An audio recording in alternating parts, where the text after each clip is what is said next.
现在已经9点半了，还没有出去干活呢。人生无常呀！现在我们刚到车上，小区里面的1多半车都在小区里面。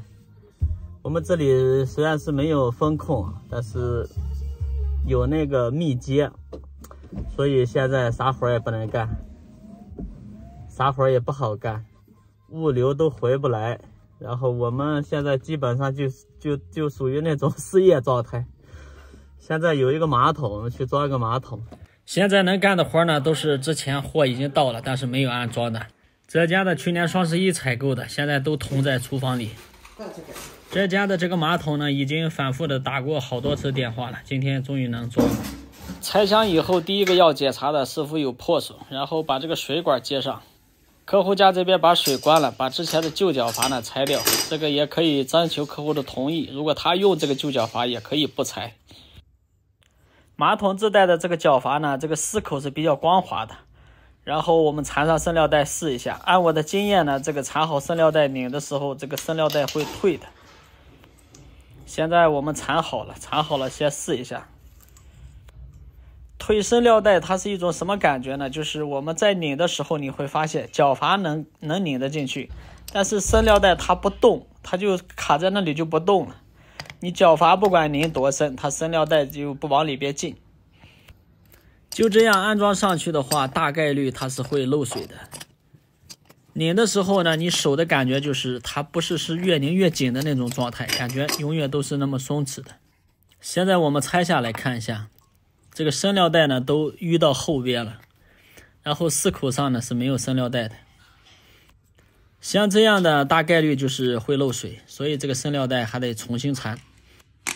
遇到这样的角阀呢，我就是用我的钳子在这个角阀上呢拉几道口子，把这个丝口呢全部拉毛。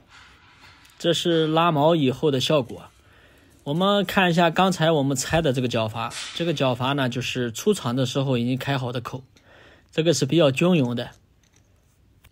像这种角阀呢，缠生料带是不会退的。2次缠好以后，我们再拧，然后我在生料带上用我的记号笔点了几个点，这样就可以看得清清楚楚。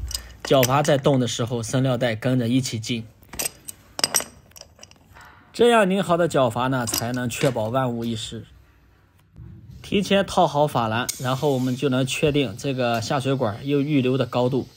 这个角磨机的切割片呢，不光能切这个管，而且它还可以打磨。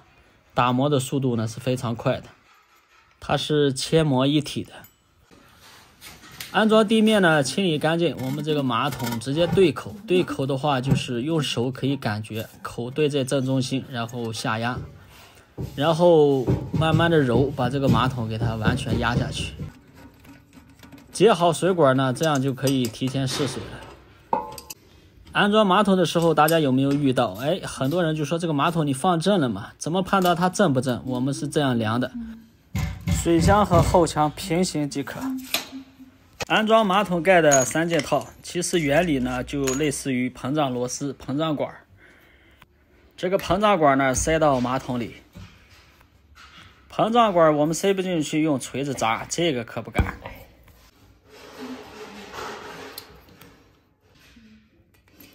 第一次拧这个螺丝的时候呢，我们用个7、8分的力，不要完全把它拧死了。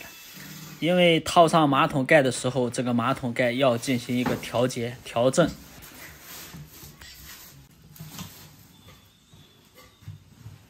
调到合适的位置呢，这个马桶盖要拿出来。像这个马桶盖是没有按键的，所以把它立到90度，向上一拔，这个盖子就下来。调好以后，这个螺丝完全就可以把它拧紧了。扣上装饰盖，安装马桶盖。很简单，一插到底，这个马桶盖就安装好了。由于卫生间的地面它是有坡度的，现在这个马桶会晃。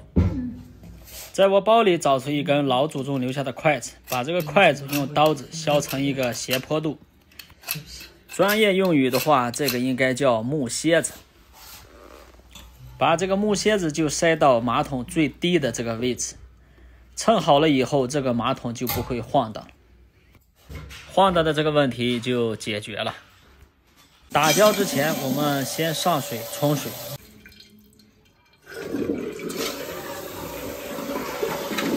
像这样反复的冲洗个3到5次，确定不漏水，我们最后再打胶。这个马桶还有一个问题，现在看起来这个水位是不是有点高呢？水位太高，很多人反映会借屁屁。今天就把水位给它调低了。仔细看水箱里面的这个水管，这是一根补水管，把这个补水管呢给它拔掉，然后把这个补水管呢直接就塞到马桶的水箱里，任何的位置都可以。然后我们来看冲水后的水位高低对比，是吧？水位高低是不是很明显呢？这就是刚才的水位位置高低差。此时此刻是不是也想把你自家的马桶处理一下呢？没有漏水的情况，我们现在最后一步打玻璃胶。胶打好以后，我们要给厂家上传几张图片，证明我们已经安装好了。好了，今天的视频就分享到这里了，点个关注，拜拜。